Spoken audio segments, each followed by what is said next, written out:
Muy buenas noches, chicos. Bienvenidos a la sección número 15 del curso Estructura de Datos 1. ¿Cómo están? ¿Qué tal fin de semana? En el trabajo bastante movido. ¿Cómo les fue con el taller?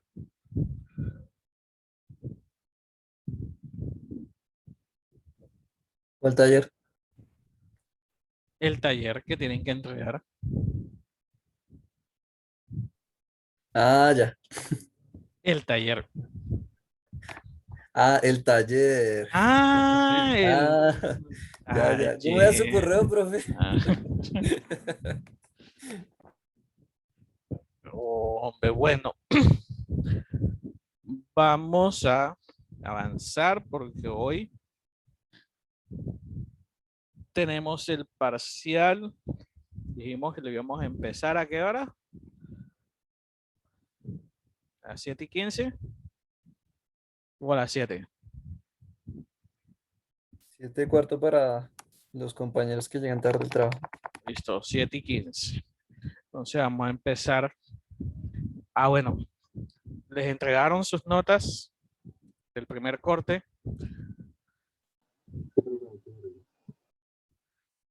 ¿Alguna pregunta, duda, sugerencia que quieran hacerme?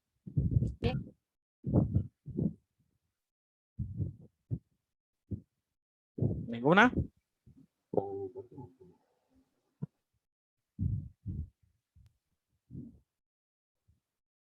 Bueno, ok. Entonces, si no hay dudas, preguntas, empecemos. Entonces, hoy vamos a empezar con un nuevo tema.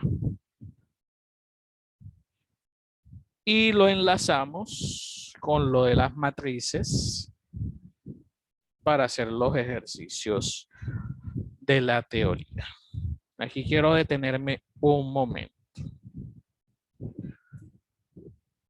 De pronto se preguntarán, y para ustedes será mejor que solamente les haga un parcial teórico y no les haga parcial práctico, evaluándoles código. Pero que realmente no voy a generalizar. Pero hay muchos estudiantes que creen que me engañan a mí. Profe, ¿cómo así? Varios códigos que me mandaron. Yo sé que el estudiante no los hizo. Profe, ¿y usted cómo sabe qué es eso? Que el estudiante no lo hizo. Porque los ejercicios que yo les puse, uno los encuentra en internet. Y yo los puse precisamente por eso, porque yo sé que los encuentran en internet. Pero siempre yo tengo la esperanza, como muchos, por decir, de hecho puedo decir la mayoría lo hizo, los hicieron y los aplaudo. Pero muchos copiaron y pegaron y como les digo, piensan que están engañando al profesor. A mí no me están engañando. Se están engañando ustedes solos. Yo lo que quiero aprender, lo estoy aprendiendo, lo sigo aprendiendo, ya lo he aprendido. Si ustedes copian y pegan un código de internet y me lo presentan en un parcial, queda a su conciencia. ¿Por qué sé que no lo han hecho ustedes? Porque en el código de internet utilizan funciones y procedimientos, un tema que apenas vamos a dar. Y ya muchos en el parcial lo utilizaron. Y así me presentaron el código. Profe, pero es que ya yo sé usar funciones y procedimientos. Y yo pido que usen funciones y procedimientos en el primer parcial. Yo les digo, utilicen funciones y procedimientos para hacer el código en C++. ¿Cómo yo les voy a pedir algo que yo no les he dado? Y en esa misma línea, porque ustedes van a utilizar algo que yo no les he dado. Si esa no es la instrucción que dice el parcial. Si ustedes se dan cuenta, yo les pongo un cartel en el parcial. Y uno de los puntos dice, capacidad de seguir instrucciones. Si yo digo, utilicen funciones y procedimientos, utilicen funciones y procedimientos. Si yo no digo en ningún momento utilicen funciones y procedimientos, ¿por qué utilizan funciones y procedimientos?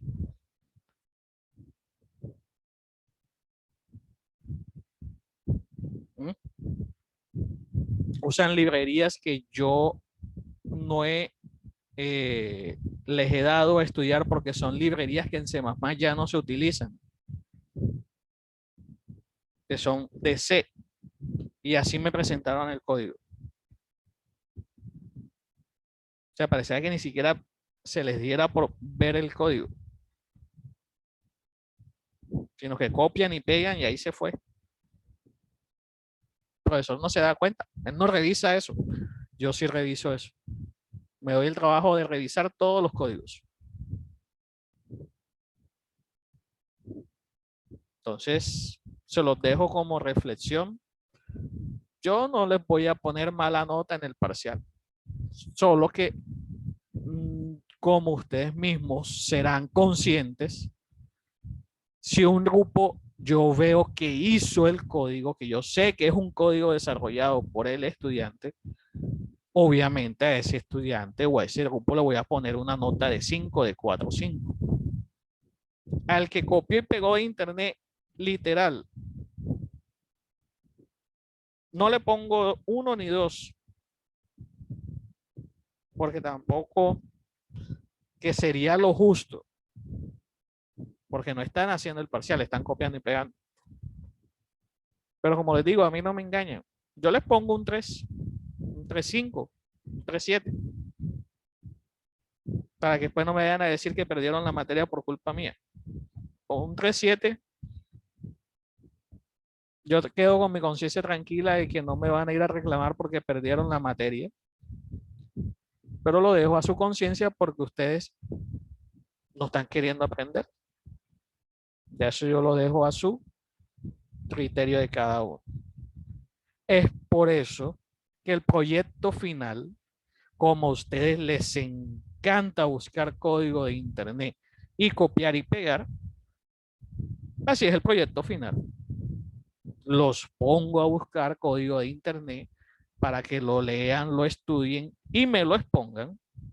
Como les gusta tanto buscar el código en internet y no desarrollarlo desde cero, bueno, entonces busquen el código de cada uno de las soluciones que les propongo, apréndanlo, entiéndanlo y me lo van a exponer, porque eso es lo que le gusta al estudiante. Al estudiante no le gusta desarrollar, sino le gusta copiar y pegar. Pero el punto es, yo también he copiado código de internet, porque no, uy, el profesor es el non plus ultra. Él nunca ha copiado de internet. No, yo sí he copiado código de internet muchas veces. Pero lo hago con la intención de leerlo, entenderlo, porque estamos en una época en la que afortunadamente ya otras personas muy probablemente han hecho algo que uno necesita. Pero no es solo copiar y pegar y ahí se fue. Por lo menos copiar, pegar, cambiar las variables al menos para saber cómo funcionan las variables. Si yo sé que este procedimiento o esta librería no la ha dictado el profesor, hombre, voy a cambiar esta librería porque eso no lo ha dado el profesor y obviamente se va a dar cuenta que yo no hice ese código, pero no, lo dejan así. Encuentran el código con funciones, procedimiento, con el código fraccionado, copian y pegan y ahí se fue. No, el profesor no se va a dar cuenta. Por favor, chicos, al menos sepamos copiar. Entonces, como les digo, ahí les dejo la reflexión. No los estoy regañando, Les estoy dando un consejo para la vida. Yo también fui estudiante, aún soy estudiante. Y la verdad es que uno no engaña al profesor cuando se copia. Se engaña a uno mismo.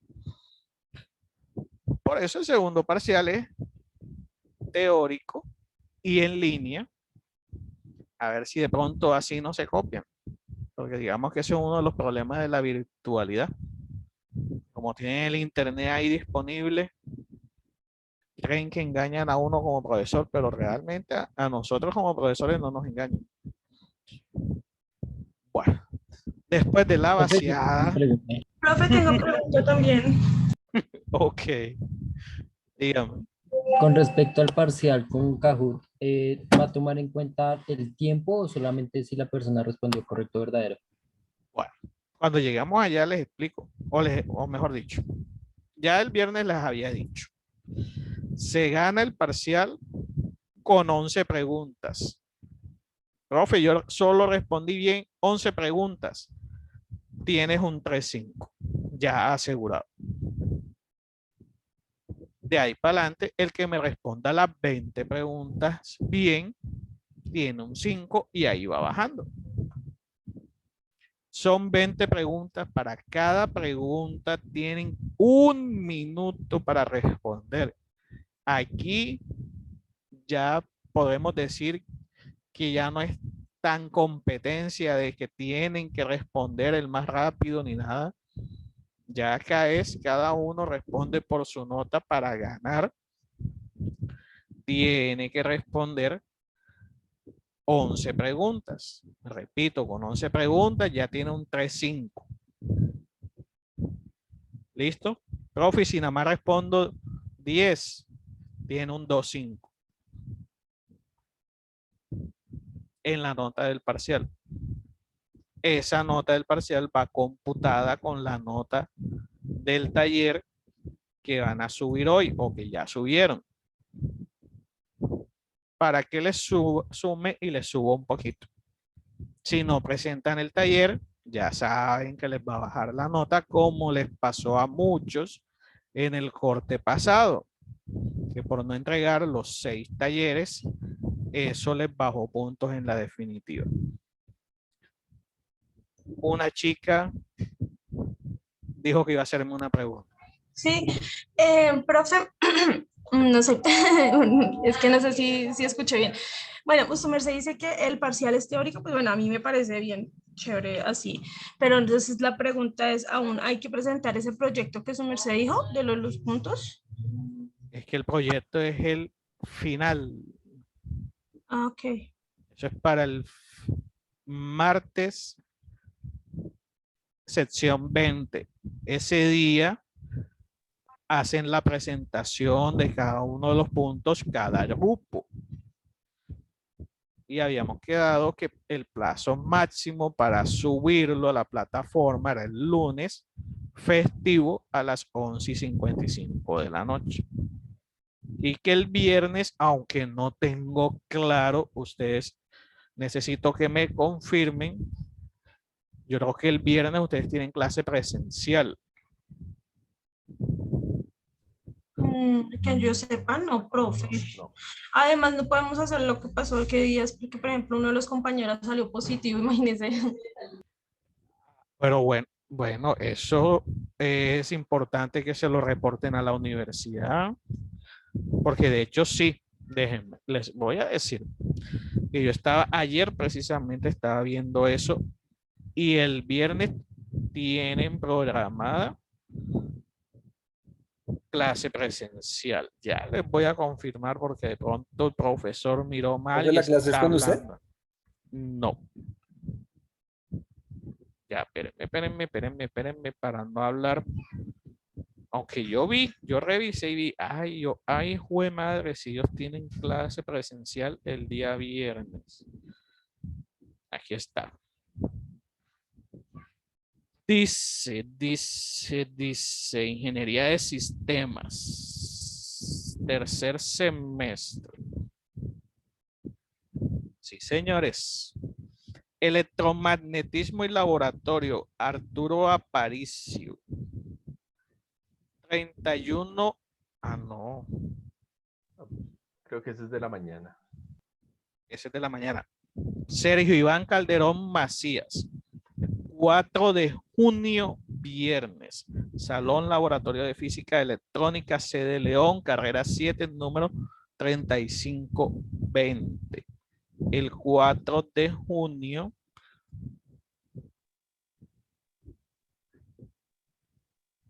Eso no son ustedes, ¿cierto? No, no, profe, ese no es nuestro grupo. Ah, ustedes solamente tuvieron. Con el profe Julio Jaramillo. Como el cantante. Profe, una consultica. Tal cual. Lo que pasa es que el grupo 8, Ya, si ya, no ya. estoy mal, Ya. 27 de mayo y 2 de junio, miércoles. Y nosotros teníamos programado dos presenciales, 27 de mayo y 2 de junio. Eso, yo dije viernes, pero no es viernes, es el miércoles. Tienen clase presencial en el salón 304, sede 2. Electromagnetismo. Es decir, que el miércoles no nos veríamos, sino que los jueves serían las 4 horas.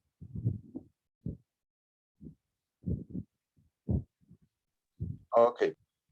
De todas maneras, confirmen. Julio César Jaramillo Quinceno. Efectivamente. No, pero pensé que era el viernes, me había preocupado. Entonces, no, sí. El viernes quedamos. Que el viernes, después de haber investigado y visto, me decían si se quedaban con el Sudoku o se quedaban con el laberinto. Me Profe. iban a decir algo, disculpen que los interrumpa tanto. Es que lo que pasa es que el grupo 8, ¿sí? Sí. Cuando subiste las notas, nos aparecía 4 de 6 talleres, ¿sí? Entonces, resulta que sí hicimos los talleres, pero me dice mi compañero, que fue el que lo subió, porque pues él estaba encargado de subirlos también, que él los envió al correo unos. Ya reviso. Entonces, Grupo pues, 8, Oscar. ese, Luis Enrique y Javier. Sí. Pues, no sé, eso de pronto nos sube un poquito la nota. Sí, vamos a ver unos Oscar. O Javier Suárez, profe. El el 25 correo. de mayo. Ya va, es que estoy revisando acá mi planilla. Luis Acevedo está con ustedes. No, Sí, profe. sí. Tengo 4 de 6. Sí. 4 de 6. 1, 2, 3, 4 solamente. Que me envió al correo. ¿Qué día? Ah, sí, el del El correo. 25 de mayo. El del correo yo lo revisé, efectivamente. Ese yo lo encontré. Espérenme. Sí, profe. Sí, ya les voy a decir actividades.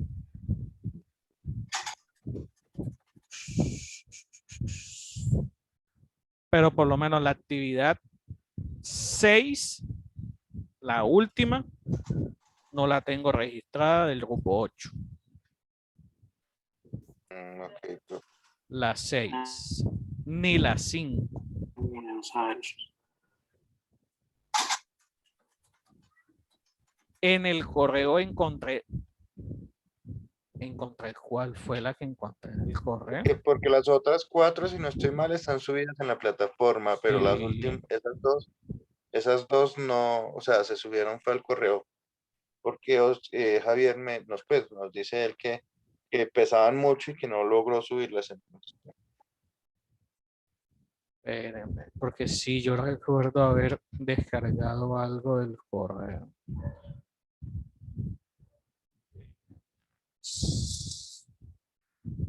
Porque de hecho, el parcial Me lo mandaron al correo, ¿no? O si lo subieron a la plataforma. Ese se lo enviamos al correo, profe. Ah, ok, sí, sí lo tengo. Pero la actividades al correo, de todas maneras, me revisar. Vamos a abrir el correo aquí un momento. ¿Aprox qué fecha? Porque tengo 2000 correos sin leer.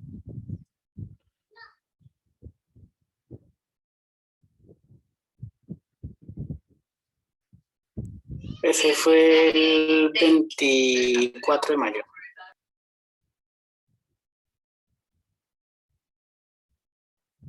Dame un segundo.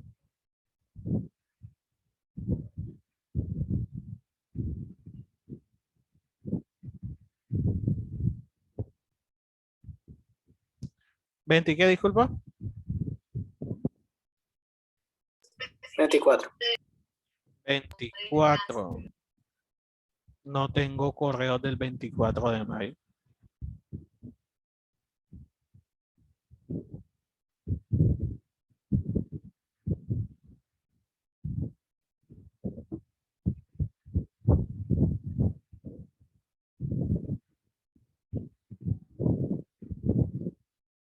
No. No tengo correos del 24 de mayo. O eso fue el 25. 25, Javier Suárez. Parcial. Porque el 25 fue el parcial. El 24 fue el otro. No. Estoy buscándolo acá a ver si no. El 24 casualmente solamente me llegaron 3 correos y ninguno es de estudiante. Entonces, revisa, me mandas pantallazo al WhatsApp y revisamos porque la verdad no tengo registro. Te envío de actividad. Ese, profe. Vale, profe. ¿Para qué día al fin quedó el parcial el teórico de Kahoot? ¿Cómo? ¿Para Se te escucha bajito. Al final, ¿qué día quedó el parcial de Kahoot, el teórico? Hoy a las 7:15. Ah, listo, vale.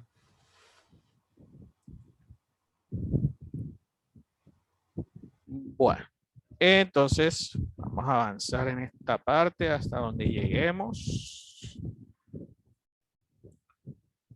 Y cualquier cosa vamos a revisar.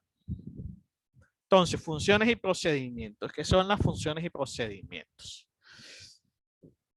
¿Qué es una función?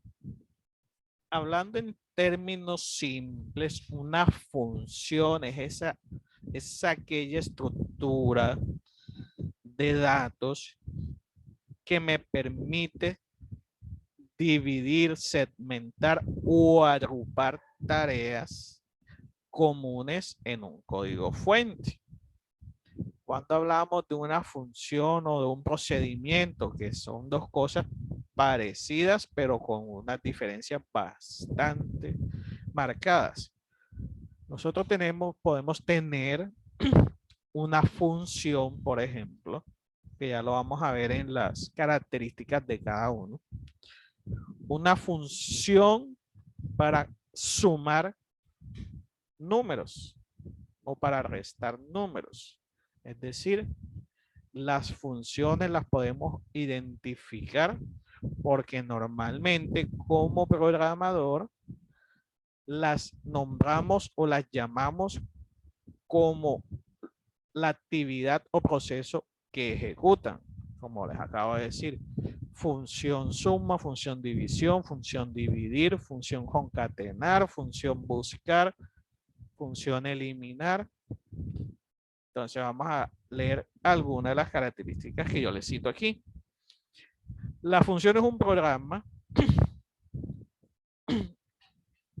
En un programa son entidades que dado un conjunto de datos a los que llamaremos parámetros, se encarga de realizar la tarea muy concreta y se espera hasta obtener el resultado. Por ejemplo, lo que les acabo de decir, la suma. Desde el procedimiento principal del main, nosotros podemos pedirle al usuario, por ejemplo, en los ejemplos que hemos dicho, vamos a sumar dos números. Desde el procedimiento principal, le pedimos al usuario los datos.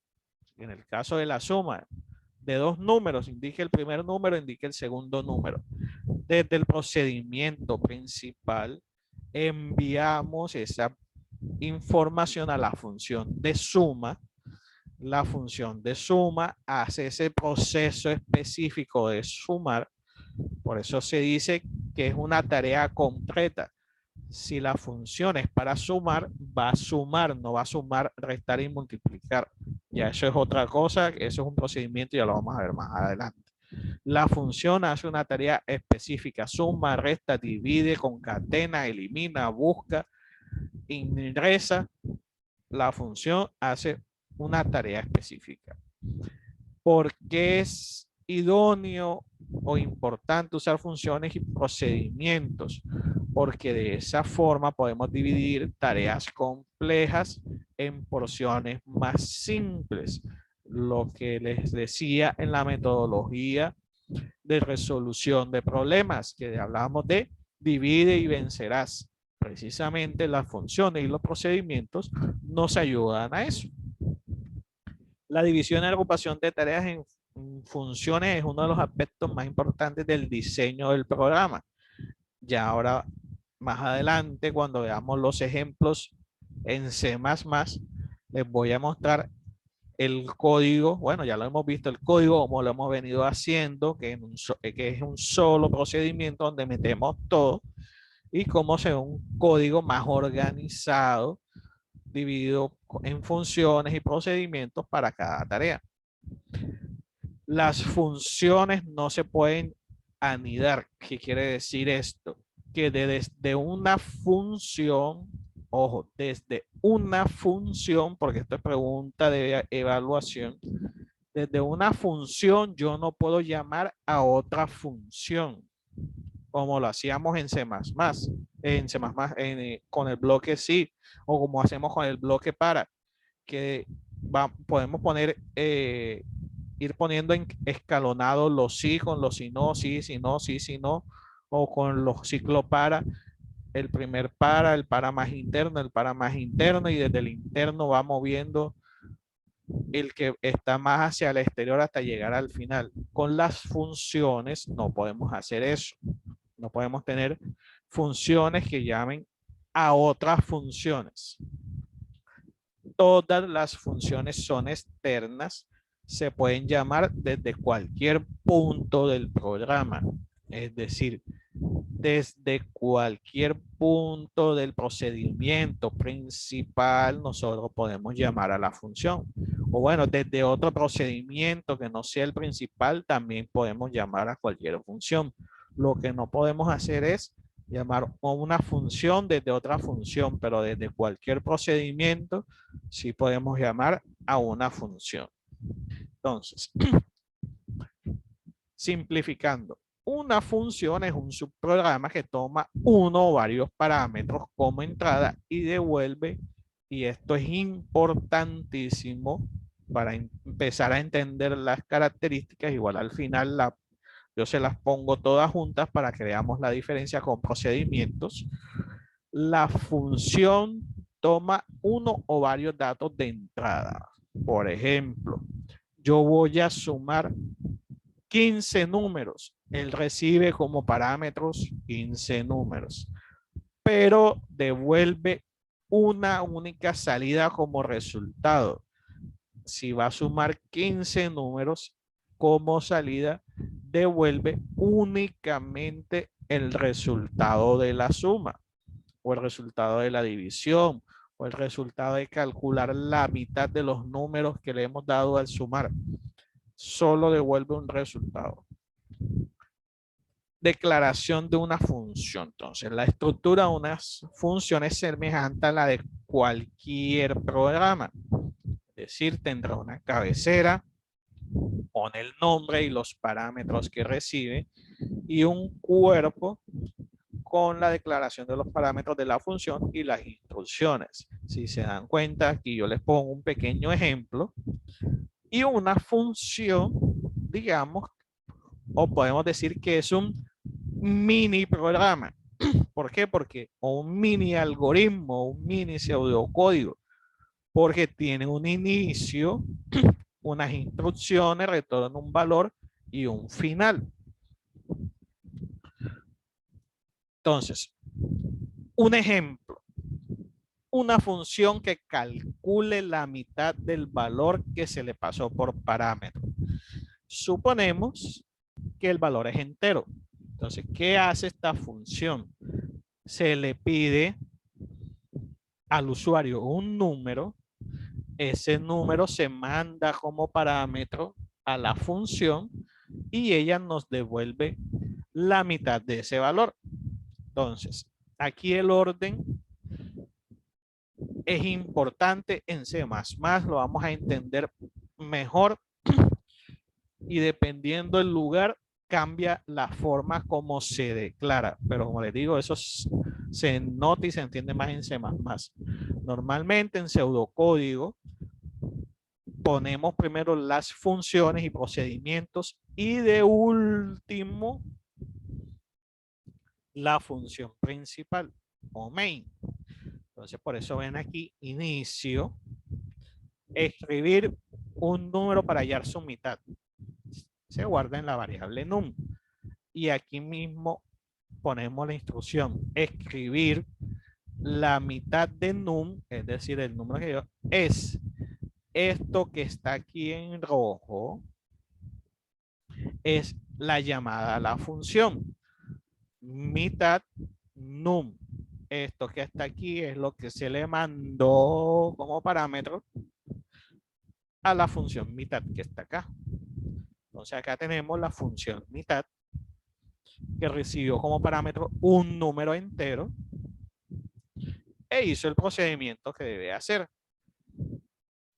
El número que recibió como parámetro va a ser igual al número entre 2 y va a retornar el valor de ese número o una variable m. En esta variable m es esta m que está acá, debería estar en mayúscula, no sé por qué la puse en minúscula, pero es esta m que guardó el valor, lo retorna y aquí si el usuario dijo 4, esta función va a devolver ¿qué?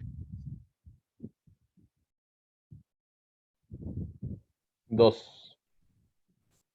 Y así de sencillo funcionan, valga la redundancia, las funciones. En este caso, para calcular la mitad.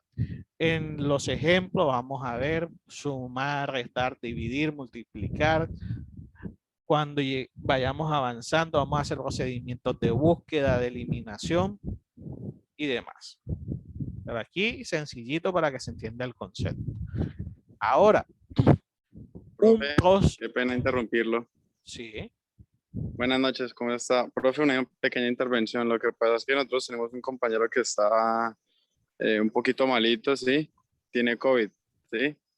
Entonces, pues acabé de hablar con la mamá porque, y nada, pues me dijo que está bastante malo y que no puede, pues, ni levantarse de la cama, casi ni hablar ni comer. Entonces, para notificarle, y pues no sé a ver cómo se hace con él o si se comunica directamente con la mamá, pues él no puede estar en el parcial. No, ya eso es algo de fuerza mayor como tal y completamente comprensible. Si quieres, ¿tú tienes mi número de WhatsApp? Sí, señor, pues yo ya lo había escrito, pero como no había respuesta, pues qué pena interrumpirlo acá en la clase. No, porque me escribiste que al WhatsApp. Sí, señor. Sí, pero de todas maneras, él tiene ahí, él ya nos envió como un PDF donde está pues el certificado de que está positivo, ¿sí? Si gusta también se lo envío como constancia. No, yo creo que ya me lo mando, ya sé de qué estudiante me estás hablando. Ya sé cuál es. Ya yo hablé con él el fin de semana y estaba pendiente de que me confirmara y compleja la situación porque ustedes tuvieron clase con él el día de la presencial. Sí, profe. Sí, profe, sí. ¿Y ya le notificaron a la universidad eso? No, yo no. Yo pienso que deberían.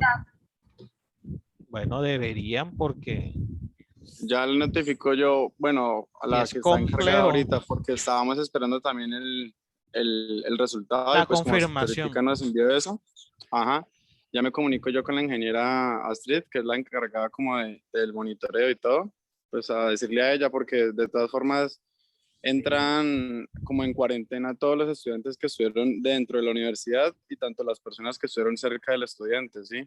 Uf, mejor dicho. Entonces, sí, yo creería que se pone un poquito complejo. De hecho, yo creo que hasta la clase próxima que viene, que también va a ser presencial, se anula, dado el caso. Yo pensaría también que la clase del miércoles no va. Yo pensaría. Pues ahí es esperar respuesta de la universidad. Pues ya me estoy Sí, sí, comunicando con ellos, esperar a ver qué dice la ingeniera o qué es lo que van a sí, hacer al respecto. sí, ahí sí, compleja la situación. Bastante compleja. Entonces me estás comentando cualquier cosa. Bueno, sí, señor, gracias. Vale, listo. Bueno, entonces, los procedimientos. Un procedimiento, por su parte, es un subprograma, ojo, con la definición, un subprograma o un subalgoritmo que ejecuta una determinada tarea, pero que tras de ejecutar esa tarea no tiene ningún valor asociado a su nombre, como si en las funciones. Uy, profe, ahí me perdí. Tranquilos. Un procedimiento puede llamarse operaciones matemáticas y en la función main se hace al llamado al procedimiento que se llama operaciones matemáticas. Internamente, como el procedimiento es un subprograma o un subalgoritmo, desde ese procedimiento que se llama operaciones matemáticas, se puede llamar a las diferentes funciones. Llámese suma, resta, multiplicación, división y demás. Entonces, ahí vemos claramente la diferencia entre una función y un procedimiento. Ya la próxima diapositiva las muestra, pero para irse las comentando. Primero, el nombre del procedimiento no siempre está asociado a la tarea que cumple. Como lo dijimos, normalmente si la función va a sumar, la llamamos por definición y buena práctica, suma. Si va a sumar dos números, suma normal, restar, multiplicar, buscar. El procedimiento, como es un subprograma, puede agrupar varias funciones, como en el caso de sumar, restar, multiplicar, dividir, y por lo tanto lo llamamos operaciones aritméticas, por ejemplo, porque cumple varias tareas al mismo tiempo, a diferencia de la función que cumple una única tarea. Otra, al llamar al procedimiento, se le cede el control, comienza a ejecutarse y cuando termina, le devuelve el control a la siguiente instrucción a la que sea llamada. ¿Por qué les coloco que le cede el control a la siguiente instrucción? Porque desde un procedimiento se puede llamar a otro procedimiento, cosa que no podemos hacer con las funciones. Y finalmente se le devuelve el control a la función principal. Entonces, el principal inconveniente de una función es que solo puede devolver un único valor. Por lo que si nos interesa devolver 2 o n valores, aunque puedo hacerlo utilizando en mañas de programación, lo más fácil es hacerlo con un procedimiento, porque ya les mencioné, desde el procedimiento yo le pido desde la función principal a un usuario 2 números. Llamo al procedimiento operaciones matemáticas. Desde el procedimiento, yo esos dos números los puedo sumar, multiplicar, dividir y demás. Extraigo ese único valor que me puede traer la función y al final devuelvo esos valores, porque el procedimiento sí puede devolver varios valores. Yo puedo tener dos números, sumarlos, multiplicarlos, dividirlos y hacer todas las operaciones que yo quiera en un procedimiento, pero repito, en la función solamente puede o suma o resta o divide, porque la función devuelve un único valor. Entonces, para que quede... Profesor, una cosita, ese único valor ¿lo podemos arrastrar con otra función o reutilizarlo con otra función? Claro que sí, porque ya ese valor te va a quedar almacenado en algo que ya vamos a ver más adelante, en una variable global. Entonces tú puedes pedirle al usuario dos números para sumarlos.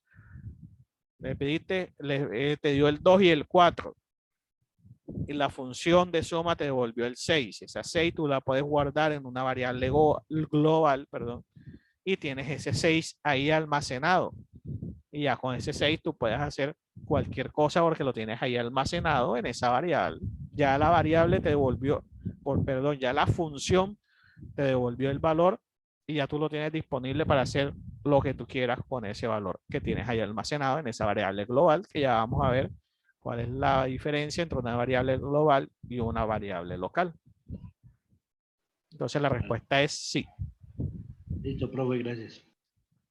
Igual en los ejemplos prácticos se va a entender mucho mejor. Entonces, diferencias claves entre funciones y procedimientos. Primera, una función devuelve un único valor.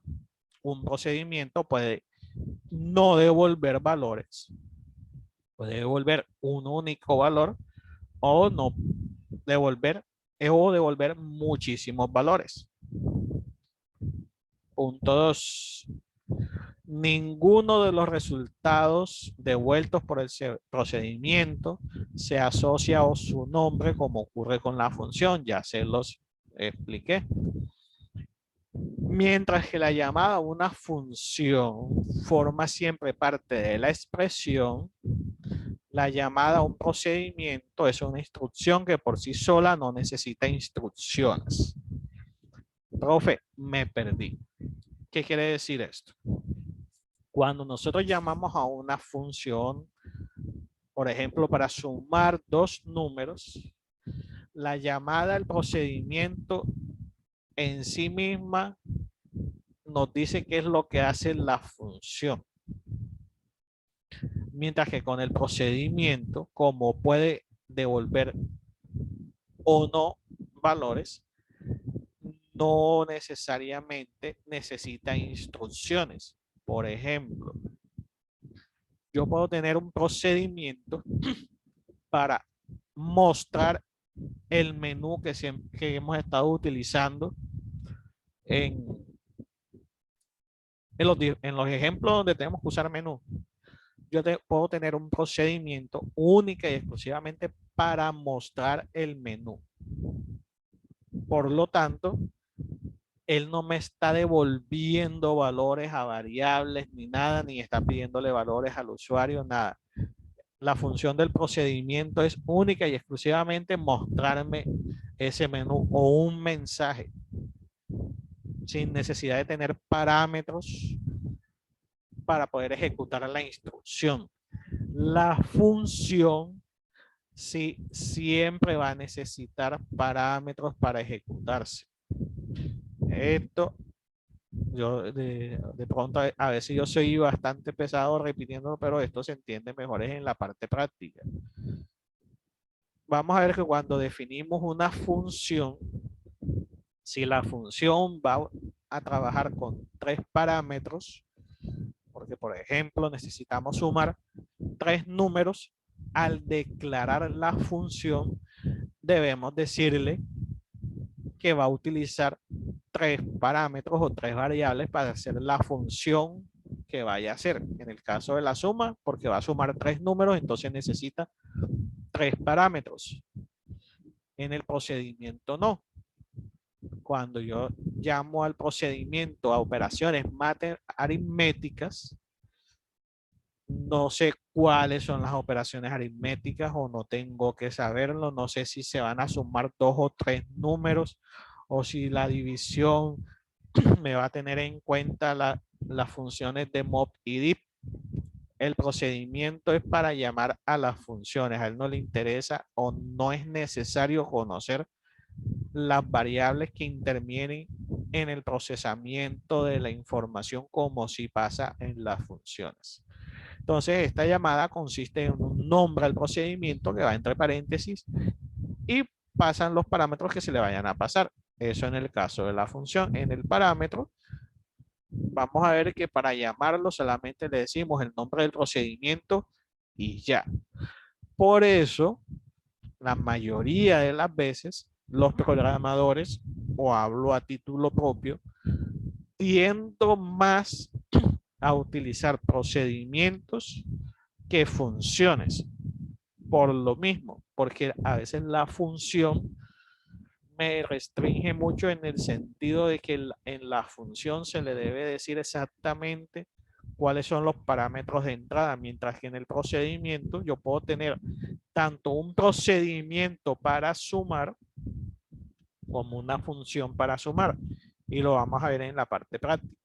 Y vamos a ver en la función para sumar, necesito tener sí o sí cuántos números voy a sumar para pasarlos como parámetro, mientras que en el procedimiento no.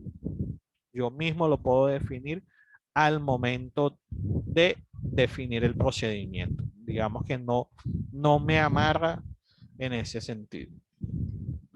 Hay un tipo especial de función que es importante aprenderlo. En este curso vamos a de pronto a ver un par de ejemplos, pero realmente se utiliza mucho más en estructura de datos 2, que son las funciones recursivas.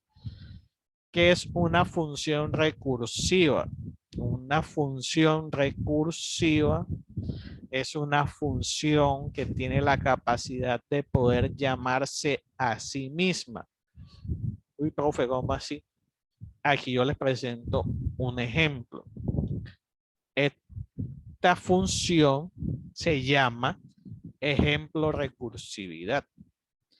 Y dentro del cuerpo del código de la función hay un llamado a ella misma, ejemplo de recursividad. Es decir, desde el interior de la función se puede llamar a ella misma, y eso nos sirve para resolver muchos de los chicharrones que se nos presentan con árboles y con grafos. Aquí vamos a ver un par de ejemplos para entender en qué consiste eso, para que ya tengan el concepto claro, sepan cómo funciona y cuál es la lógica que utiliza. Pero como les digo, se utiliza más que todo en programación un poquito más avanzada. En lo personal, hablando como programador, no me gustan mucho, me parecen enredadas. Hay programadores a los que sí les gusta, les parece un recurso, ¿cómo se dice? Un recurso valioso a que les facilite el trabajo. Ahí sí, como dicen, depende para los gustos los colores. A mí las funciones recursivas me parecen enredadas, las entiendo, las sé utilizar, sé cómo funcionan, pero digamos que al momento de la implementación se me hace un poco complicado. Ahí, de pronto por lo que no me dedico a la programación de lleno.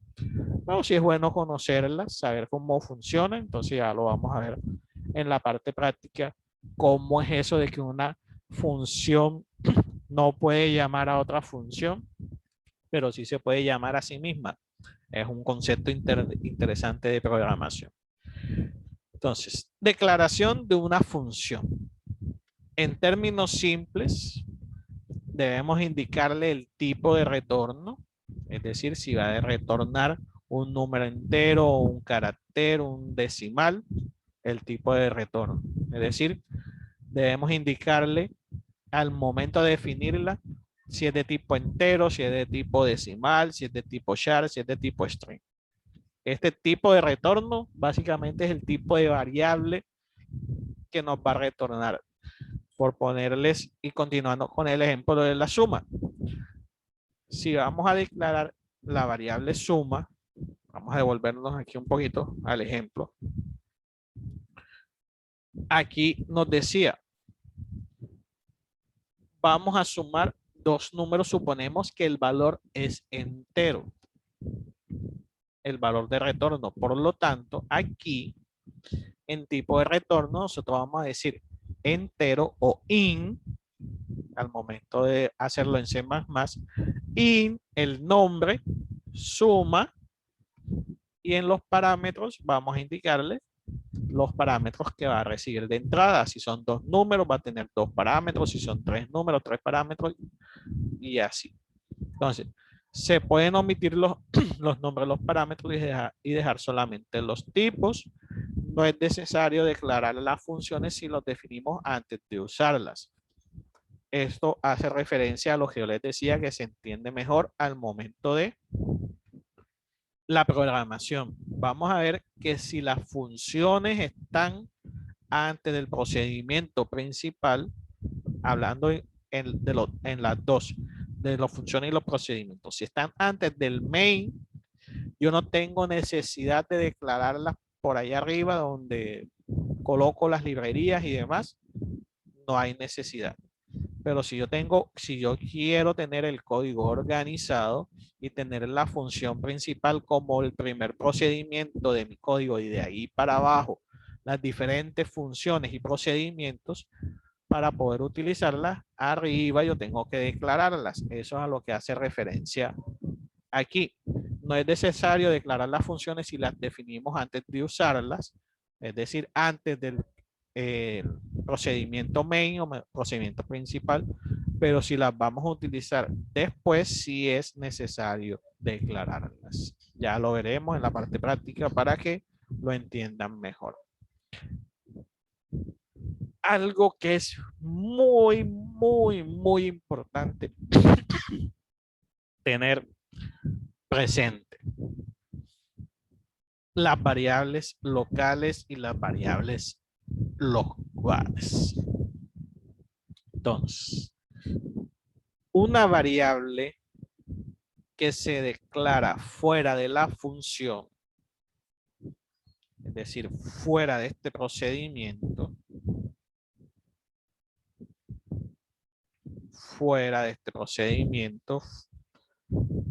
es una variable local. ¿Qué quiere decir que es una variable local? Que puede ser utilizada dentro de todas las funciones que contenga el programa o solución. Una variable que se declara dentro de una función, es decir, una variable que aparezca en este bloque de código, es una variable local y solamente puede ser utilizada dentro de dicha función o procedimiento.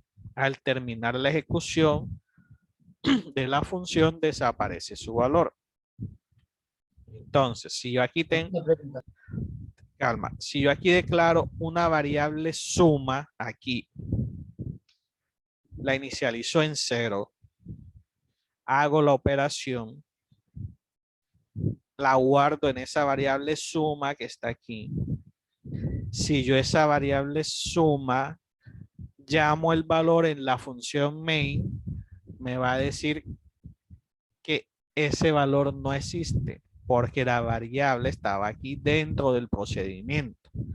Ahora bien, si yo declaré las librerías, declaré el nombre del procedimiento y dije int suma igual 0. Y aquí dentro del procedimiento de la función dije suma va a ser igual a A más B. En cualquier parte yo puedo llamar el valor de suma porque suma lo declaré como una variable global. Está fuera de todos los procedimientos y funciones.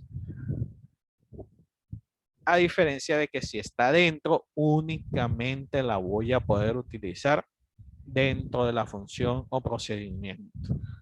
Vuelvo, repito y soy reiterativo. Esta es la teoría, ya lo vamos a entender y ver mejor en la parte práctica. Interrumpí a alguien que iba a decirme algo.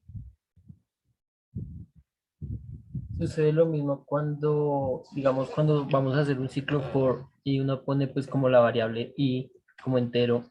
Si utilizo esa variable fuera del for, ¿pasa lo mismo? Si yo la estoy declarando fuera, perdón, dentro del for, al momento de usar la instrucción, está quedando dentro de la función o del procedimiento que estemos utilizando. Por lo tanto, al momento de que se acabe esa función, el valor de i se reinicia y yo puedo utilizar esa misma i en cualquier otra función. Sí. Por eso es que yo declaro in y en cada uno de los procedimientos, en cada uno de los para internamente, para que si por allá abajo yo quiero hacer otro para, puedo seguir utilizando in y igual, porque la estoy utilizando en funciones o procedimientos diferentes. Por lo tanto, son variables locales y al terminar la ejecución de la función, desaparece o se reinicia. Yo utilizo mejor ese término, se reinicia la variable, porque al desaparecer la puedo utilizar en cualquier otra función o procedimiento.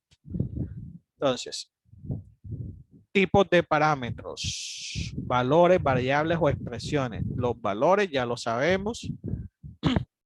¿Cuáles son los tipos? Aquí yo les tengo unos ejemplos. Valores. L igual a 30, A 12 total. Esto es una expresión, esto es una variable y un valor. Ya nosotros sabemos lo que es un valor. Variable, lo que almacena. Vamos a ver lo que yo les decía en el ejemplo. Si yo tengo total como una variable global, es una variable de tipo parámetro que yo voy a poder utilizar este total en cualquier parte del programa. Estos lado, altura, para calcular el área, tienden a ser variables o valores locales. Por lo tanto, solamente se utilizan dentro de la función. Entonces, y la expresión es como tal la fórmula para hacer el cálculo del área para este ejemplo. Entonces, otro concepto, paso de parámetros a una función. Los parámetros son variables locales a los que se le asigna un valor antes de comenzar la ejecución del cuerpo de la función. Su ámbito de validez, por lo tanto, es propio del cuerpo de la función, lo que he venido diciéndoles y repitiéndoles, porque los estudiantes tienden a confundir mucho estos conceptos. Cuando yo utilizo una variable o la declaro localmente, ese valor solamente me va a quedar almacenado para esa función y una vez termine la función va a desaparecer o se va a reiniciar. Si yo quiero poder utilizar ese valor que se procesó en la función, debo pasarlo por parámetro a la función principal que lo llamó. Entonces ya esa variable sí sería global. El mecanismo de paso por parámetro a las funciones es fundamental para comprender el comportamiento de los programas en C++. Por lo tanto, esta parte la vamos a estudiar a detalle y desde lo más sencillo a lo más complejo cuando estemos viendo el código en C++. Vamos a ver la definición de variables globales, locales, paso por parámetros. Vamos a ver un mismo proceso de suma con función, el mismo proceso con procedimiento para que entendamos las diferentes diferencias. Prototipo de una función en C++ es más o menos algo como esto.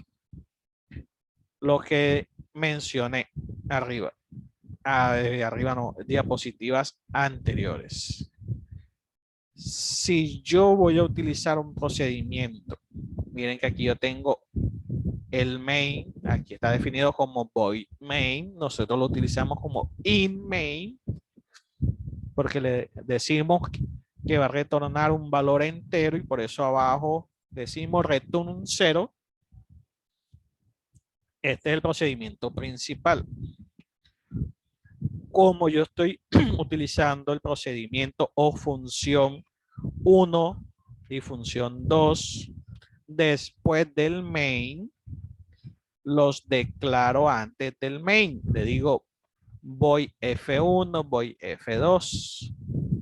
Por lo tanto, los puedo utilizar después del main. Si yo quiero utilizar esta función sin argumentos o función void sin declararlas, es decir, hacer esto sin tener que declarar un procedimiento, sino utilizarlo directamente, lo tengo que hacer antes del main. Si lo hago antes del main, no tengo necesidad de declararlos aquí. Pero, profe, qué pena, una preguntita. Dígame. ¿Qué diferencia hay entre ese primer void F1 y el F2, que el segundo veo que dice void entre paréntesis? Es un... no hay diferencia. Los dos son procedimientos sin argumentos. ¿Qué es sin argumentos? Que yo puedo hacer cualquier operación sin necesidad de tener parámetros de entrada. Digamos que es más una cuestión de diferentes formas de declararlo. Pero mira que aquí mismo yo te pongo función sin argumentos y aquí te pongo función también sin argumentos. Estos son procedimientos. Vamos a ver que las funciones como tal, sí les debo colocar los argumentos que van a tener de entrada. Pero en este caso es más declaración, pero funcionalmente no hay ninguna diferencia, porque son procedimientos, no necesitan argumentos. Bueno, tipo de retorno de una función. Pueden retornar valores, es decir, la suma me puede retornar el valor de la suma al void o función principal, o lo podemos hacer mediante un alias. Es decir, yo puedo llamar a una función y devolver el valor de la función con una variable del mismo tipo, pero que se llame diferente para diferenciarla. Profe, ¿cómo así? Puede que yo tenga, como las funciones devuelven un único valor, y debo siempre decirle que esa es la limitación de la función, cuántos parámetros de entrada va a tener. Si yo voy a tener en mi programa principal un programa que sume dos números, debo tener una función que tenga dos parámetros de entrada. Y hasta ahí, normal. Pero puede que más adelante tengamos que sumar 3 números, 4 números, 5 números. Y entonces no voy a tener 2 parámetros de entrada, sino 3 parámetros de entrada, 4 parámetros de entrada, 5 parámetros de entrada. Y van a ser 5 funciones diferentes, porque para cada proceso, procedimiento o solución, debo utilizar una función diferente. Entonces ahí es donde aparecen los alias.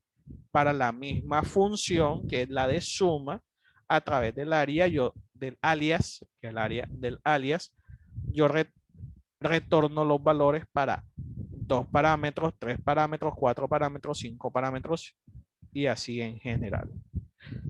Pero como les digo, esa es la parte teórica. Cuando estemos en programación se entiende mucho más. Y me robé 5 minutos, pero vamos a lo nuestro. Entonces, por favor, que esta vez, si sigan las instrucciones, primer apellido y primer nombre. Primer apellido y primer nombre, por favor. Ya les voy a poner por acá.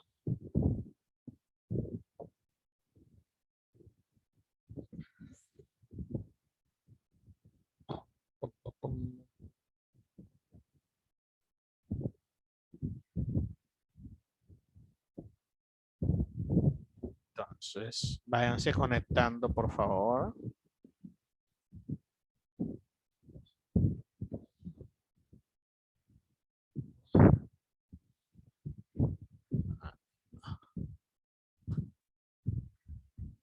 Vamos.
Somos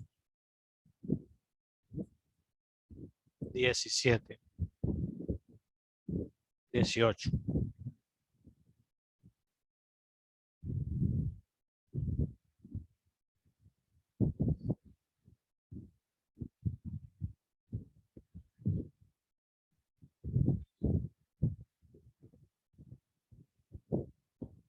Veintiuno.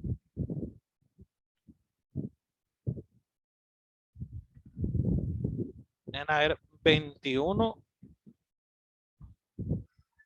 para el parcial. Según mi planilla de curso. Ya le faltan, bueno, 20. Por el compañero que no. Y otro que se retiró. ¿Ah? Y un compañero que se retiró del semestre. ¿Cuál? Profe, qué pena, ¿será que nos puede dar ahí 2 minuticos? Es que una compañera se está intentando unir, qué pena. Sí, sí. Vale, gracias. ¿Qué otro compañero se retiró? Además de los 2 que ya me habían dicho. ¿Qué, profe? ¿Qué? No lo escuché, qué pena. ¿Qué otro compañero se retiró además de los 2 que ya me habían mencionado? No recuerdo el nombre, pero estábamos en grupo con él para hacer el primer parcial y se retiró. ¿Grupo D? En los grupos que hicimos las primeras clases. Por eso. ¿El grupo de quién, quién y quién? Y te digo los nombres de los que estaban en el grupo. Grupo 4. 4. Sí, ya. Arnulfo Alejandro Cárdenas Celi. Sí, ya no lo tengo en lista.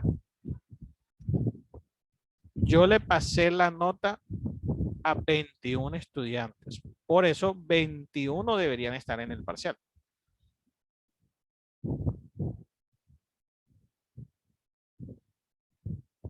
Y veo 17. Bueno, 20 deberían estar en el parcial.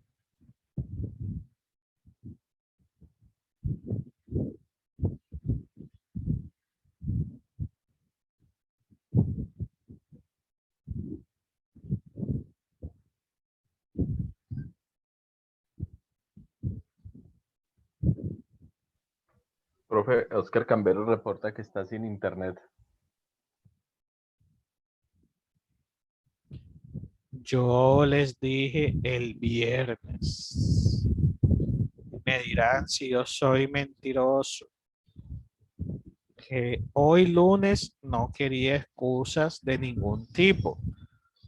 Que tuvieran internet de respaldo, que se aseguraran que la conexión estuviera bien, porque es la nota de su parcial. ¿Se los dije o no se los dije?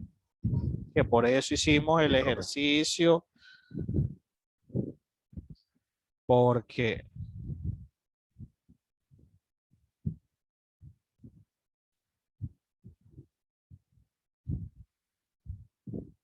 igual puede que no tenga internet en su casa, listo, pero lo puede hacer desde su celular con datos.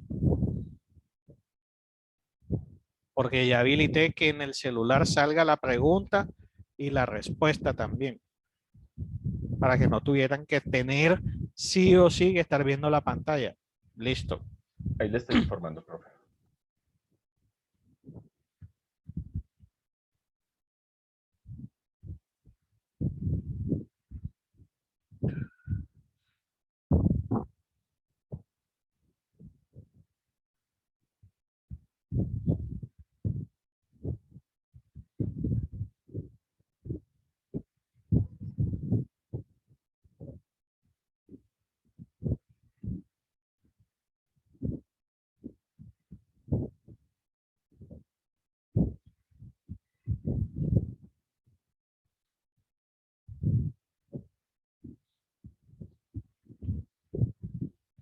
Si a ustedes les toca dar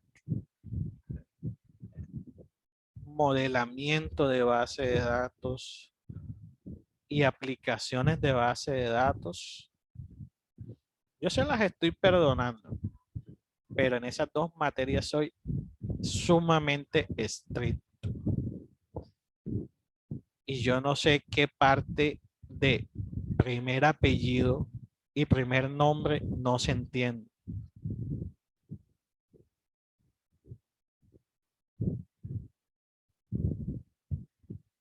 Ya sí se las cobro, así que les voy avisando. Sí tenemos que ver esas materias, profe.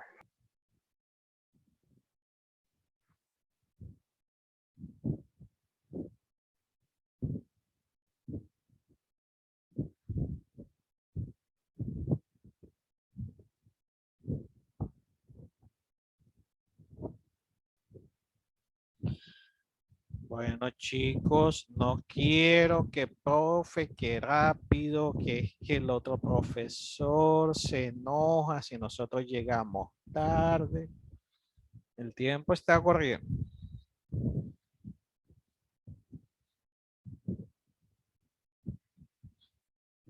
Son 20 preguntas, en teoría son 20 minutos, en teoría. Pero siempre se demora un poquito más.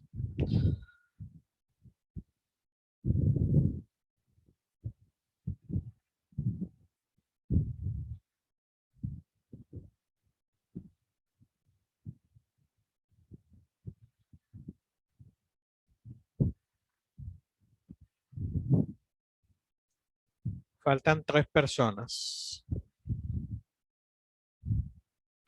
¿Quién es 12?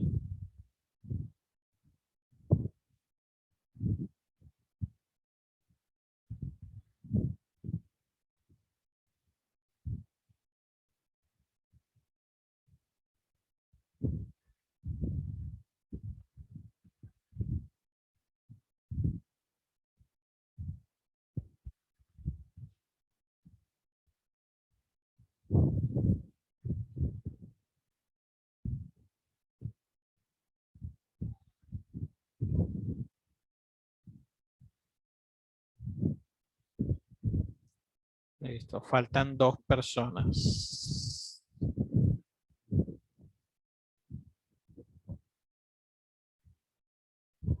Profe, deme un segundo, ya estoy tratando de ingresar porque tengo mal internet. Vale.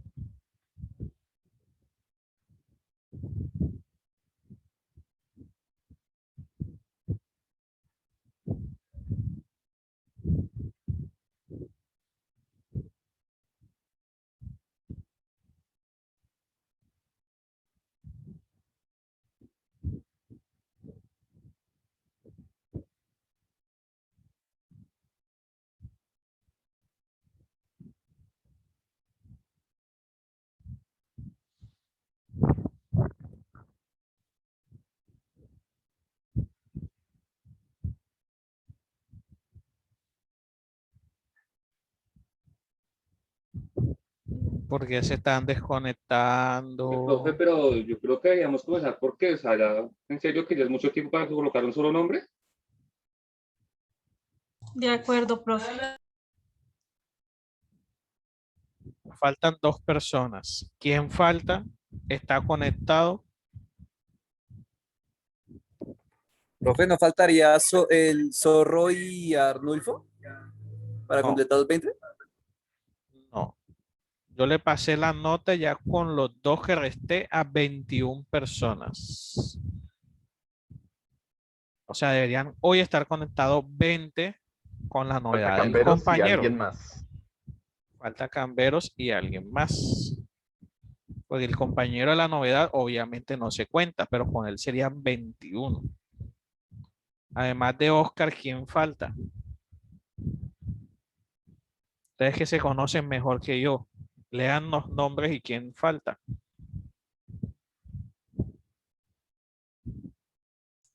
Falta Arnold, pero él no está conectado hoy.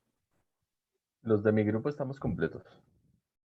Eso, así revisan mejor por grupo. Grupo 1 está completo. Grupo 4 completo. Grupo 5 completo. Pero se desconectó alguien. Bueno, ya se volvió a conectar. Empecemos y al final me doy cuenta de quiénes fueron los que faltaron.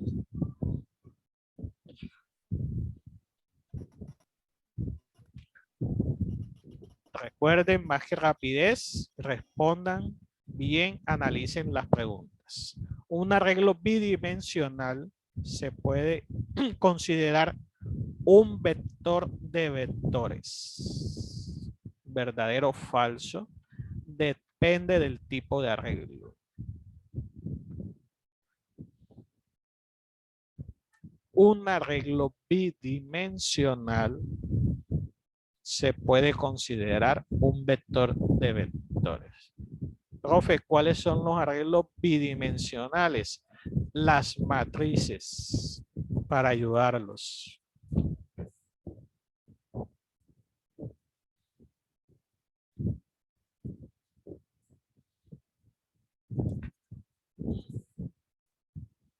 ¿15 segundos? 10 segundos. 5 segundos.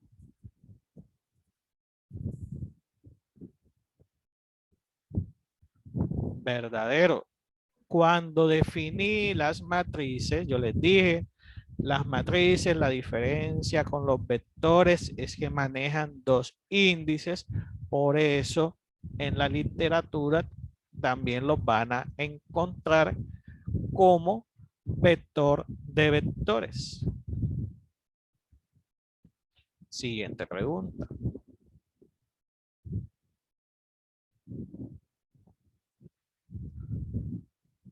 ¿Qué tipo de estructura se está definiendo? ¿Una variable, una lista, un vector o una matriz?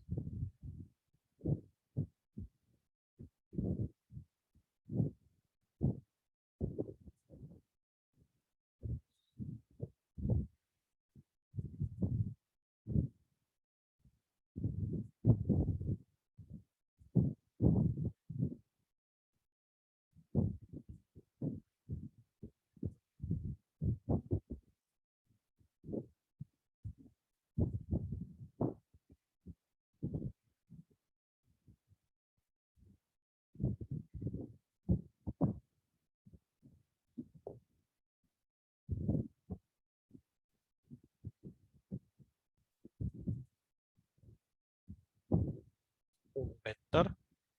Profe, ¿cómo sé que es un vector? Porque si tiene un solo conjunto de datos. Si tuviera dos conjuntos de datos, fuera una matriz. ¿Cómo se llama este vector? Se llama lista. El tipo de datos, digamos que aquí era donde estaba la cascarita, si se podría decir, pero ustedes saben que para la estructura, para definir un vector o un arreglo es tipo de dato, el nombre y el tamaño. Aquí en el tamaño tiene un solo conjunto de datos, por lo tanto es un vector.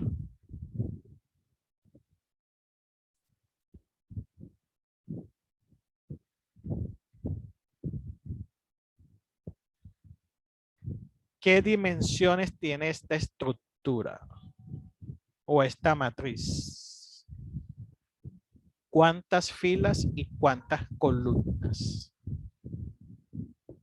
Es de 3 filas, 4 columnas, 4 columnas y 3 filas, 2 filas y 3 columnas, ninguna de las anteriores.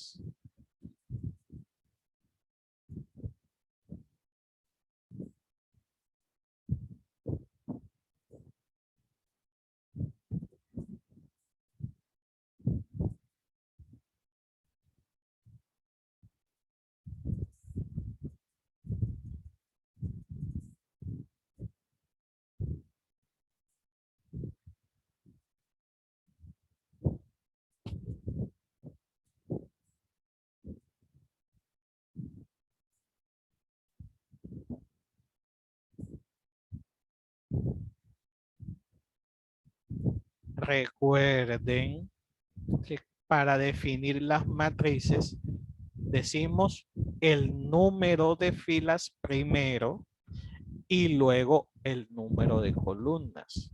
Por lo tanto, para este ejemplo, filas 3, columnas 4. Es una matriz de 3 por 4.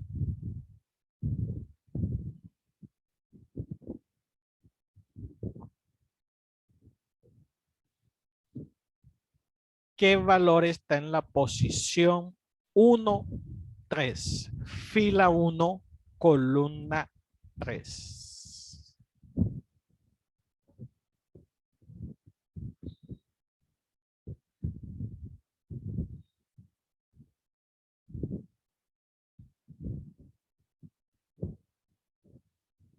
El 20, el 80, el 45 o el 30.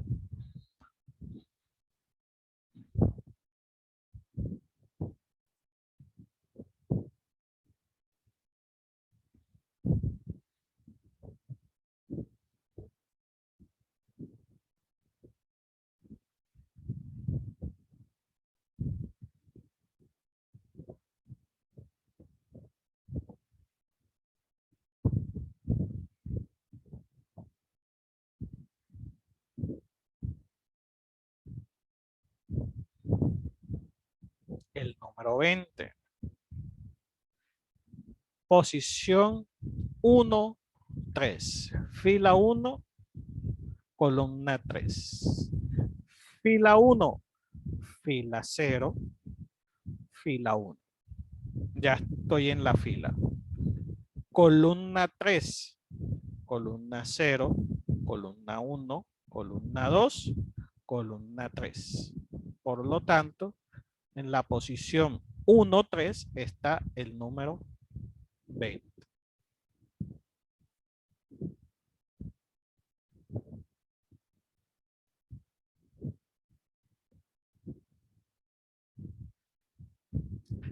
Vale por 2. ¿Qué son los arreglos? Colección infinita y ordenada de elementos, colección ordenada de elementos, colección finita, homogénea y ordenada de elementos, colección heterogénea de elementos.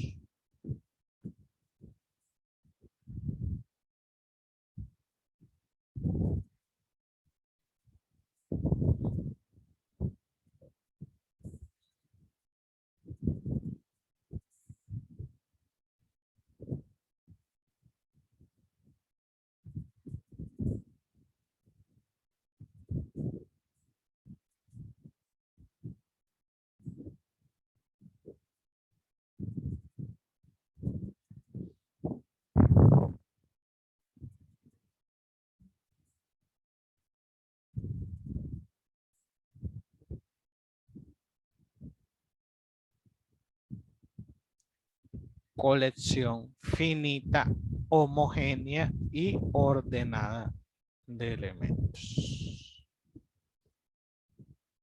No puede ser colección infinita porque los arreglos son finitos. Recuerden, tenemos que definirles un tamaño. Y no es una colección heterogénea porque los vectores, si son números, si son enteros, si son decimales, si son enteros, son enteros. Es decir, los datos que almacenan son homogéneos.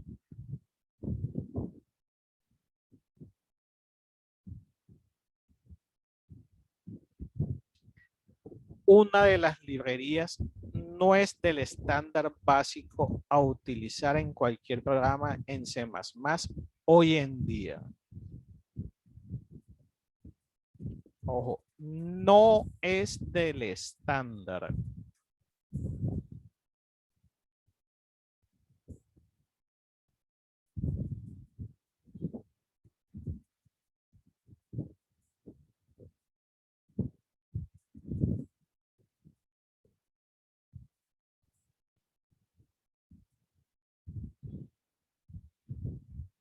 Laconio.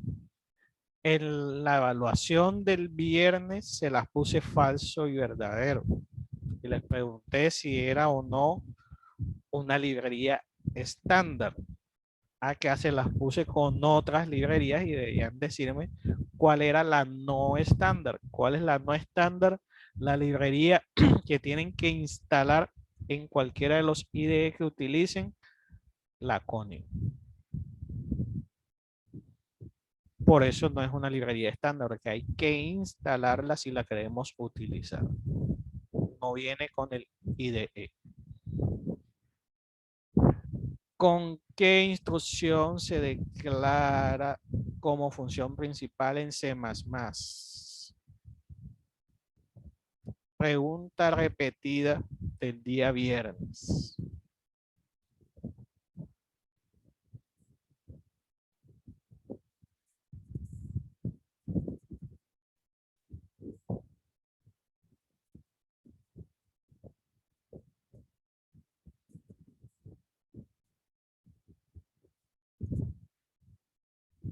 La función principal es el main.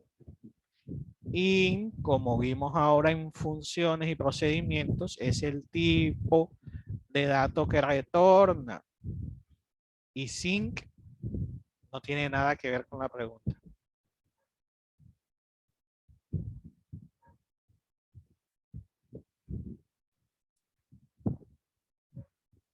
Los arreglos se clasifican en arreglos en general, vectores y tablas, vectores y matrices, matrices y tablas, vectores, matrices y matrices multidimensionales.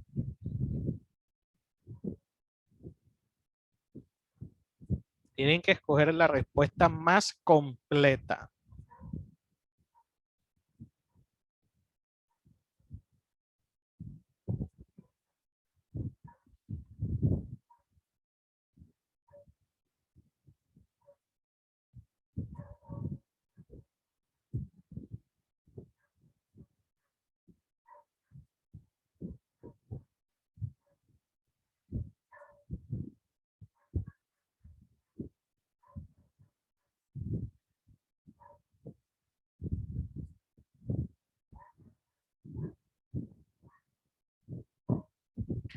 la más completa era esta.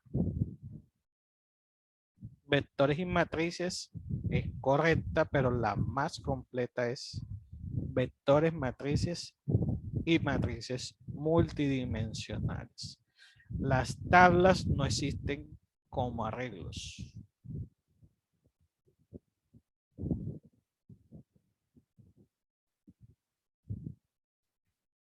Un arreglo multidimensional tendrá tanto ciclos como dimensiones posea.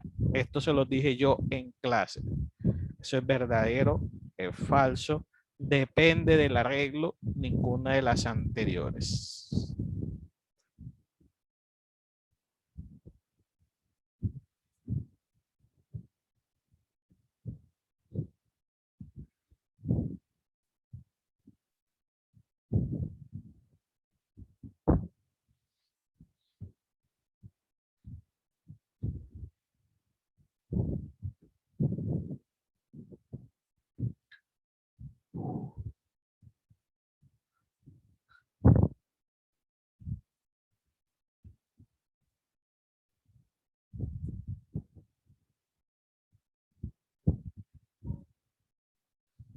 Eso es verdadero.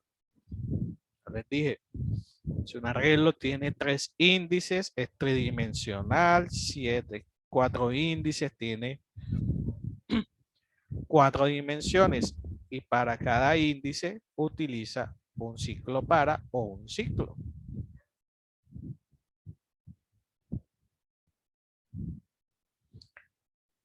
Pregunta 10 y llegamos a la mitad.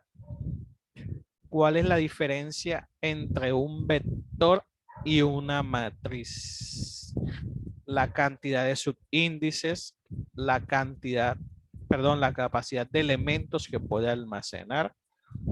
Manejan tipos de datos diferentes. No hay diferencias entre ellos.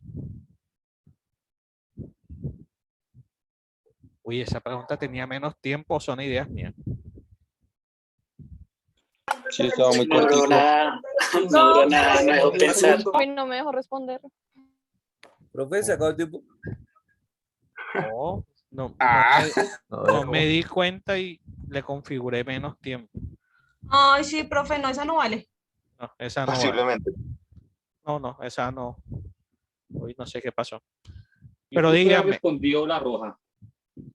¿por qué? Profe, a los que contestaron, sí. A los que respondieron de manera errónea, sí se la voy a valer como errónea. A los que no respondieron, 50-50, pero a los que ya respondieron, la respuesta correcta es cantidad de subíndices.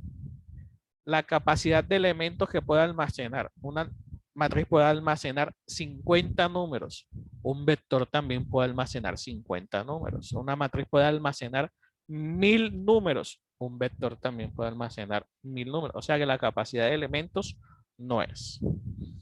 Manejan tipos de datos diferentes. No, porque son homogéneos. Es decir, si son números, las matrices y los vectores pueden almacenar números. Si son números enteros, pueden ser enteros en ambos tipos. Si son caracteres o cadenas, pues los dos pueden almacenar los dos tipos. O sea, que no hay diferencias entre ellos. Sí hay una diferencia fundamental. La cantidad de subíndices. Un vector maneja un único índice. Una matriz maneja 2 o más índices. Siguiente pregunta.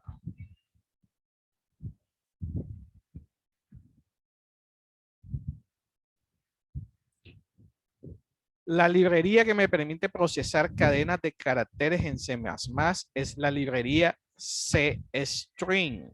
¿Eso es verdadero o falso? Esta pregunta está más que regalada.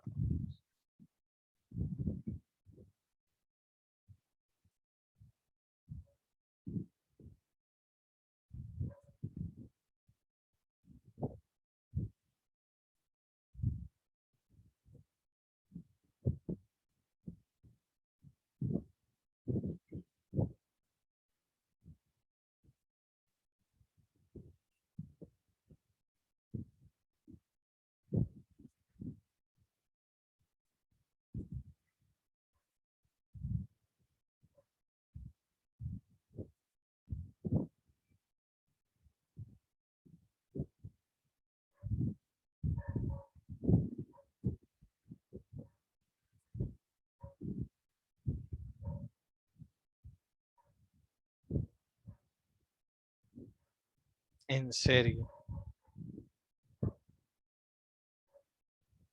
Y lo vimos el viernes. Profe, pero la librería no es solo strings. No, señor. String es el tipo de dato. La librería se llama CString. Sí, uno tiende a confundirse ahí con eso.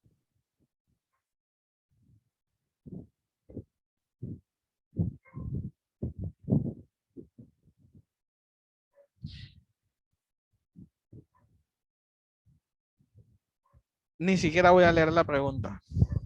Otra pregunta regalada.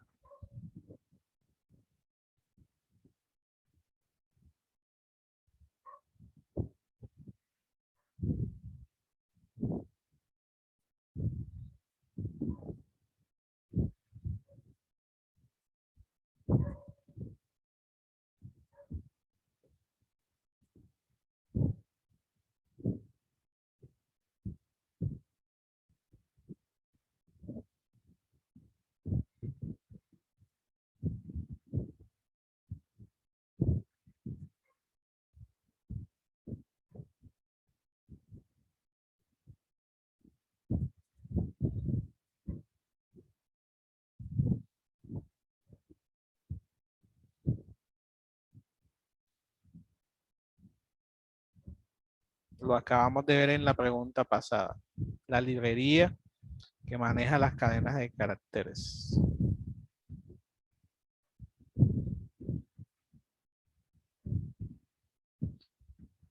La instrucción systemcls se dice que pone en pausa la consola, ¿verdadero o falso? Pregunta regalada.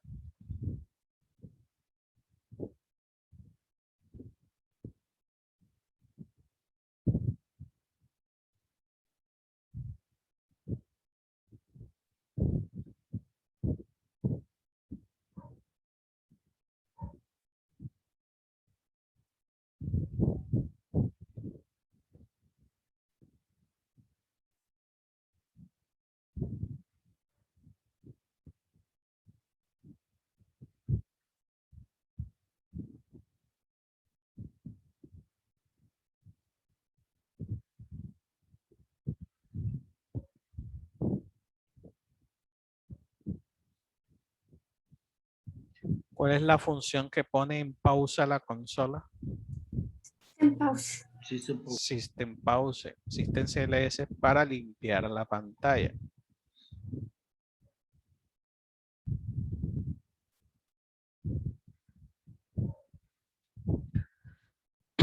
¿Cuál es la diferencia entre un arreglo de caracteres y una cadena de caracteres? Ojo que esta pregunta tiene malicia. Lean bien.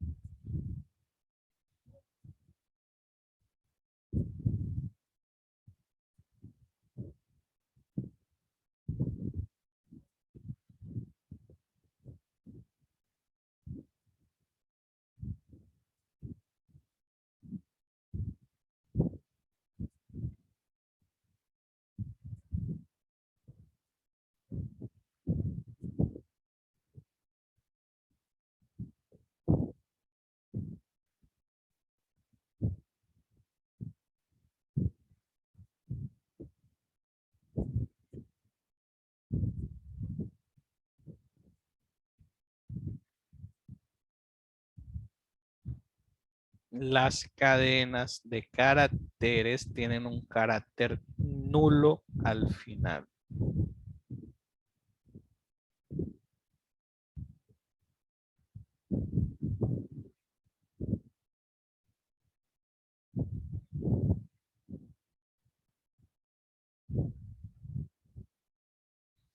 ¿Cuál de las siguientes opciones muestra una correcta declaración de un arreglo? Para el ejemplo, un vector.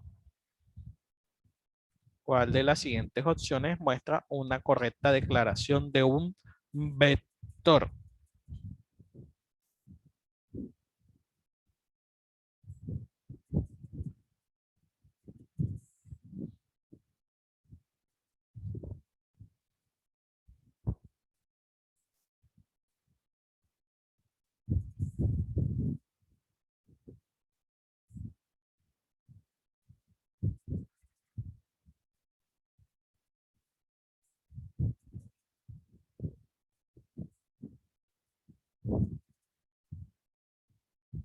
Excelente.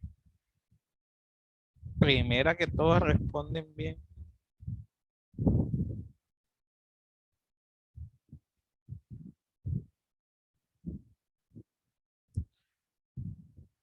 Un arreglo siempre inicia en la posición. Pregunta regalada. 1, 0. Carácter de fin de línea o nulo.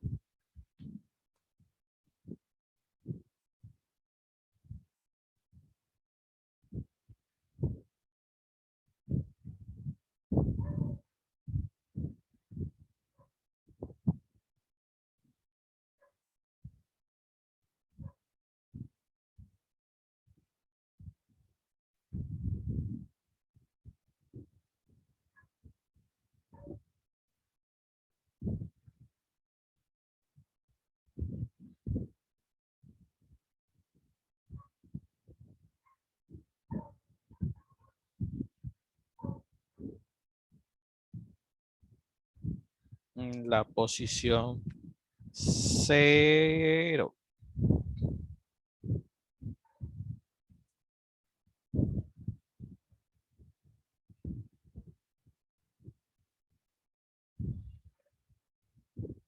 El índice para referirnos a un elemento del arreglo siempre es de tipo entero.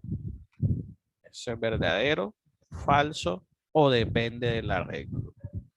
Analicen bien la pregunta. El índice para referirnos a un elemento del arreglo siempre es de tipo entero.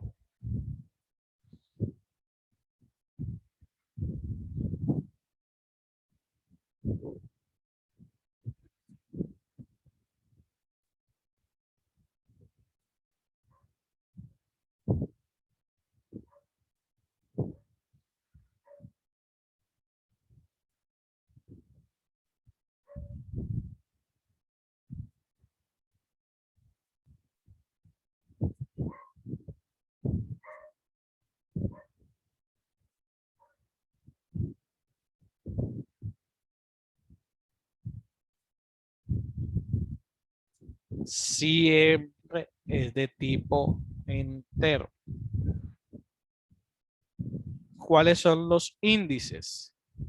La posición 0, la posición 1, 2, 3, 4, 5.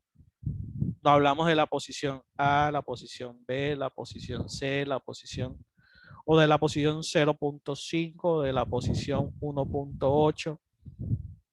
Siempre es entero. Siempre.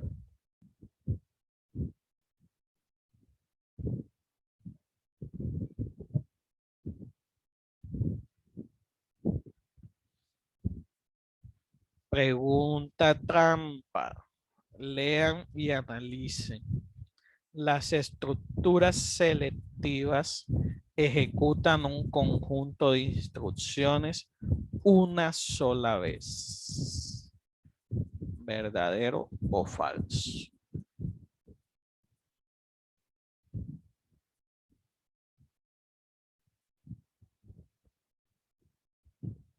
Verdadero. Profe, se acabó el Tampoco dejó tiempo. ¿La contestar. cortó? Acabó. Sí. Pero ya más de la mitad había respondido. Profe, pero teníamos un minuto. Sí, profe, si no, ahí teníamos el minuto. Ahí va, ahí vamos, ahí vamos, ahí vamos.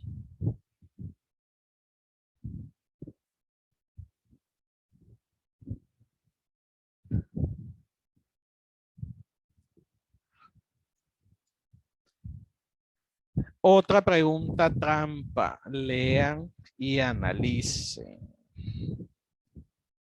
Si se desea almacenar un conjunto de datos heterogéneo, dices en números, palabras, frases, se puede utilizar un arreglo de tipo string. ¿Eso es verdadero o es falso?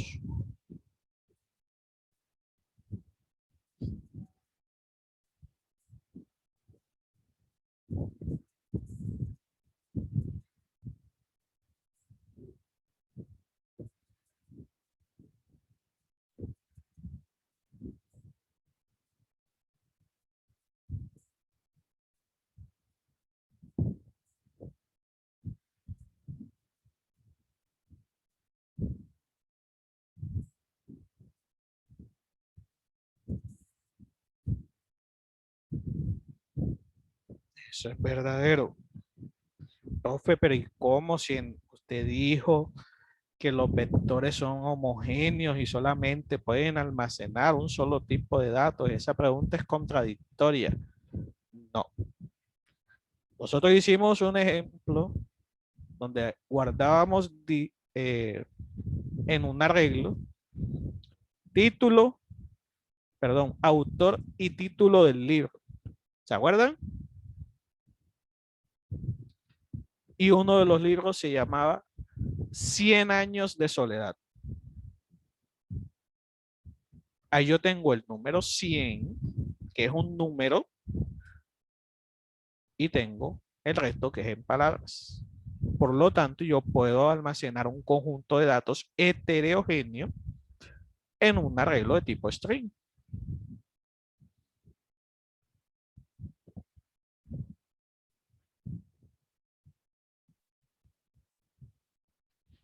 ¿Verdadero o falso por dos? Última pregunta. Para extraer datos de un arreglo en una posición conocida, se debe recorrer hasta llegar a él. ¿Eso es verdadero o es falso?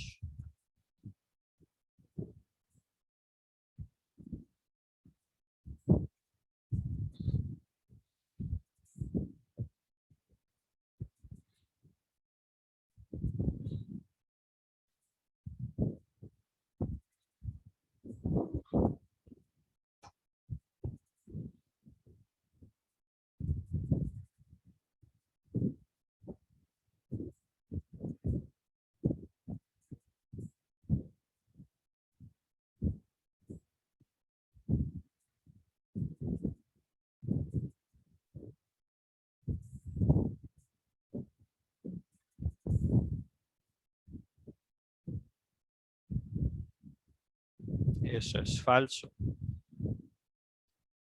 Lo vimos con vectores, lo vimos con cadenas y lo vamos a ver ahora con las matrices. Yo puedo ir directamente a una posición conocida porque si tengo el índice, si yo digo la posición 0, me trae la posición 0. Si el arreglo es de 10 posiciones, yo puedo ir directamente a la posición 10 y traerme el dato sin necesidad de recorrer todos los índices. ¿Cómo sienten que les fue? Sinceramente. Más o menos, profe. Sí, más o menos. Diría un profesor en la universidad, más o menos es un caucho. Más o menos bien. Ah, pero sí. Sí. Por lo menos Cielo, Leonardo y Jaime y Yadira. 15 de 20, 16 de 20, 14 de 20. O sea que nadie sacó 20 de 20. Bueno, chicos. Y las dos que se acabó el tiempo antes. Profe, y no se puede mirar quién el que más respuestas tiene. Sí. Si pasamos o no, profe. Mañana profe, hay les unas muestro los que no se resultados. puede responder.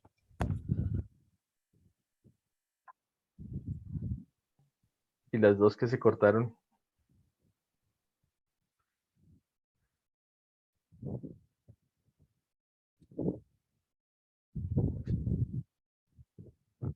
A ver.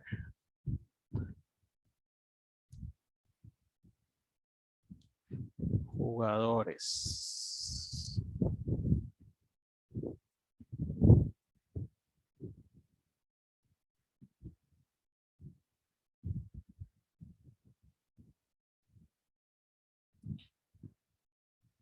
Luis Acevedo respondió el 80%, Cielo el 80%, Juan Peña 75%.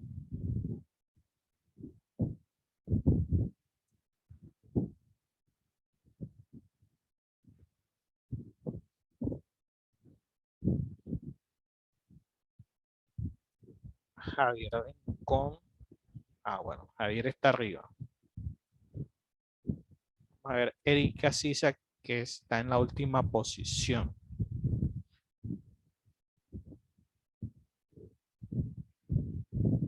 ¿Cuántas correctas? 1, 2, 3, 4, 5, 6, 7, 8. Solo 8 preguntas respondió correctamente.